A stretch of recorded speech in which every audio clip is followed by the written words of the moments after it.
Mi nombre es Iván Rojas y antes de todo esto yo era una persona normal. Durante años trabajé en mantenimiento de edificios comerciales, arreglando cosas que nadie nota cuando funcionan bien, puertas, ascensores, sistemas básicos, un trabajo invisible pero honesto. Vivía con mi esposa Laura y con nuestro hijo Matías. Teníamos una vida ajustada pero estable, no lujos, no excesos, solo rutina. Todo se rompió cuando la empresa cerró un área completa y nos despidieron a varios el mismo día.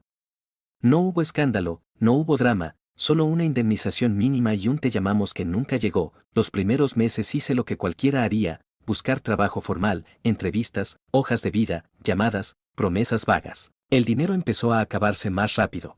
Laura no se quejaba, Matías no entendía, y esa mezcla de silencio y necesidad fue lo que me empujó a aceptar algo que, en ese momento, no parecía peligroso. Un conocido, Oscar, me habló de trabajos por fuera, encargos puntuales, bien pagados, sin contratos, sin jefes formales.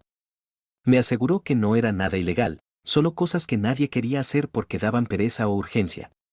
Yo dudé, pero la duda no paga cuentas. Así conocí a Mauricio Ledesma. Mauricio no se presentaba como jefe ni como intermediario, se presentaba como alguien que organizaba soluciones. Era educado, preciso, hablaba despacio, no imponía, no presionaba. Te hacía sentir que estabas ayudando, no obedeciendo. El primer encargo fue vaciar una oficina que había cerrado de golpe. Escritorios, sillas, papeles, computadores viejos.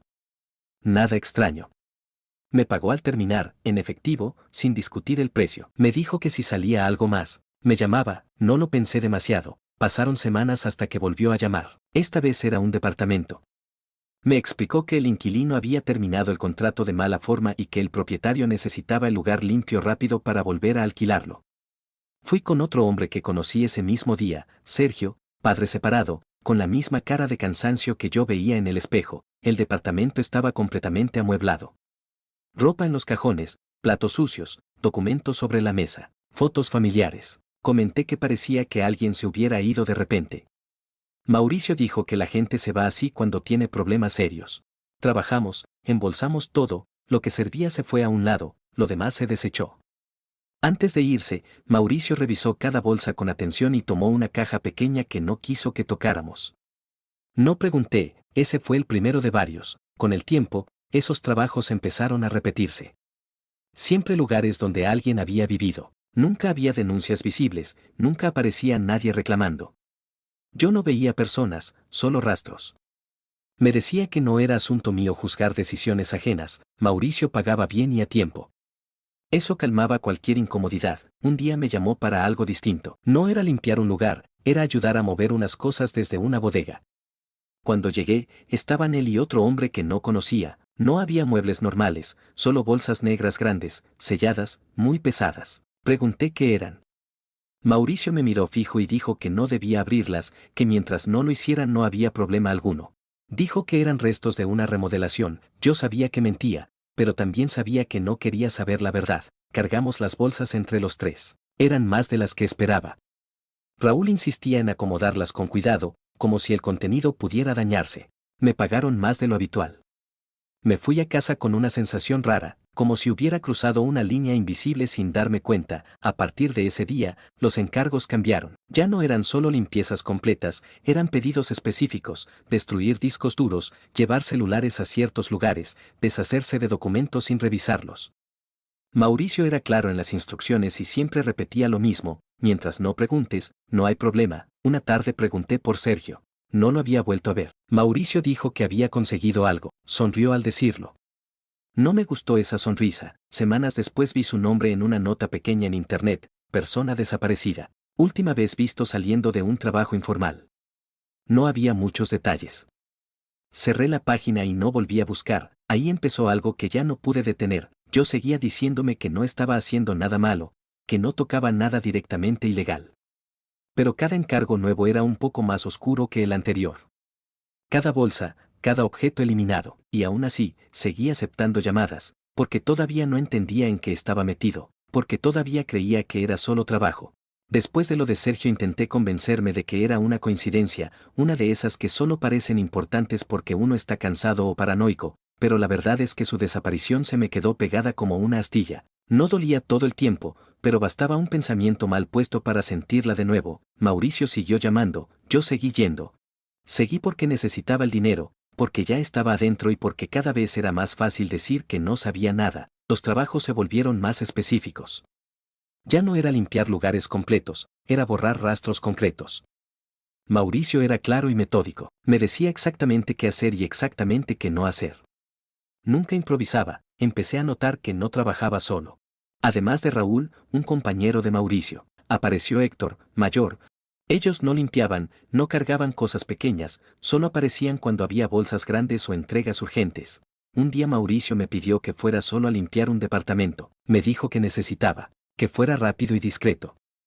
El lugar era pequeño, de una sola habitación. Había ropa de mujer, libros, maquillaje, una cartera con documentos. Vi el nombre en la cédula, Claudia Paredes. El celular estaba sobre la mesa. Pensé en encenderlo. Lo metí en la bolsa que Mauricio me había indicado. Ese gesto, no encenderlo, fue una decisión. Mauricio revisó todo como siempre. Se llevó los documentos. Me dijo que había hecho un buen trabajo. Pensé en Claudia sin saber quién era, solo sabiendo que yo había sido el último en tocar sus cosas. Al día siguiente busqué su nombre en internet, no encontré nada. Me tranquilicé con eso, me dije que si no había denuncia, no había delito. Los encargos empezaron a cruzarse. Un objeto de un lugar aparecía en otro, un celular que había tirado era mencionado en una conversación que no debía escuchar. Mauricio hablaba por teléfono cerca de mí a propósito, como si quisiera que oyera lo justo para normalizarlo todo. Una vez escuché la palabra paquete referida a una persona. Empecé a notar algo más, los trabajos no eran aislados. Seguían un patrón. Personas que no tenían mucha red, que vivían solas o estaban distanciadas de su familia, trabajos informales, contratos precarios. Gente que podía desaparecer sin que nadie armara ruido inmediato. Planeé decirle a Mauricio que ya no podía seguir, que necesitaba algo más estable. Cuando lo vi, no me dejó empezar. Me dijo que entendía que estuviera cansado, que después de este último encargo podía tomarme un tiempo. Me dijo cuánto iba a pagar. Era una cifra que no podía rechazar. El encargo fue el peor hasta ese momento. Bodega, bolsas, más que antes. El peso era distinto. No eran solo objetos. Raúl y Héctor estaban tensos. Uno tenía la camisa manchada. Yo ya sabía, y aún así seguí. Días después vi una campaña pegada en un poste cerca de mi casa. Una foto, una mujer, Claudia Paredes, desaparecida. Sentí que el estómago se me hundía. Arranqué el papel y lo rompí. No sé por qué. No ayudó en nada. Solo me hizo sentir peor. Empecé a temer que Laura notara algo. Yo estaba más callado, más distante. Evitaba mirarla cuando hablaba de dinero. Evitaba a mi hijo. Me sentía sucio, aunque nadie me hubiera tocado. Pensé en denunciar. Pensé en ir a la policía y contar todo. Pero, ¿qué era todo? No tenía fechas exactas, no tenía pruebas, no tenía cuerpos, solo sospechas y mi palabra. Pensé en Mauricio, en Raúl, en Héctor. Pensé en Sergio. Pensé en lo fácil que había sido borrar a Claudia. Seguí trabajando, porque cuando uno ya ayudó a desaparecer una cosa, ayudar a desaparecer otra parece menos grave, hasta que entendí que no estaba ayudando a ocultar algo. Estaba ayudando a ocultar a alguien, y no era uno solo. Después de ver el rostro de Claudia en ese papel pegado al poste, supe que ya no había forma de fingir ignorancia. No porque antes no hubiera señales, sino porque por primera vez el delito tenía nombre, tenía cara y tenía una conexión directa conmigo. Yo había tocado sus cosas, había empaquetado su vida, había ayudado a que no quedara nada que permitiera reconstruirla. No dormí esa noche ni las siguientes, empecé a notar detalles que antes pasaban desapercibidos. Mauricio ya no me hablaba como a un trabajador ocasional, me hablaba como a alguien que sabía demasiado. No me decía amenazas, no hacía falta. Me incluía en conversaciones a medias, me dejaba escuchar nombres sin contexto, direcciones sin explicación. Una tarde me llamó y me dijo que necesitaba que fuera solo. No bodega, no departamento, solo una entrega, una maleta. No debía abrirla, la dejé donde me dijeron. Ese mismo día Mauricio dejó de contestar. Su número quedó fuera de servicio. Raúl y Héctor desaparecieron del mapa. Nadie volvió a llamarme. La red se apagó como si nunca hubiera existido. Semanas después salió la noticia grande. Una investigación. Restos humanos encontrados en bolsas. Múltiples víctimas. Años de acumulación. Se hablaba de una red de encubrimiento, de desapariciones selectivas, de personas que nunca serían reclamadas porque nadie sabía dónde empezar a buscar. Leí cada palabra con una calma que me asustó. No aparecieron nombres de responsables. No hubo capturas inmediatas. Se habló de posibles implicados, de personas de interés. Nunca apareció el mío. Yo no figuraba en ningún registro. No había pruebas directas. Yo no había matado a nadie. Yo no había secuestrado a nadie. Yo solo había limpiado, movido, entregado. Legalmente, estaba limpio. Esa noche Laura me preguntó si todo estaba bien. Le dije que sí. Pasaron los meses. El caso se enfrió. Las familias seguían buscando. Yo volví a un trabajo normal. Nadie sospechó nunca de mí. Un día, limpiando un cajón viejo, encontré algo que no recordaba haber guardado. Un teléfono. Era el de Claudia. Lo encendí. Tenía mensajes sin leer. Audios. Uno de ellos era el último. Su voz sonaba cansada, apurada. Decía que había quedado de verse con alguien que le ofrecía trabajo, que era algo rápido, que luego llamaba.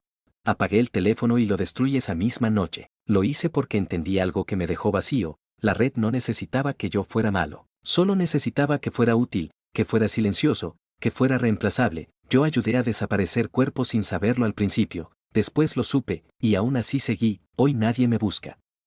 Nadie me acusa. Nadie sabe lo que hice. Puedo contar esta historia porque no hay pruebas, porque no hay registros, porque la verdad sin evidencia no sirve para nada.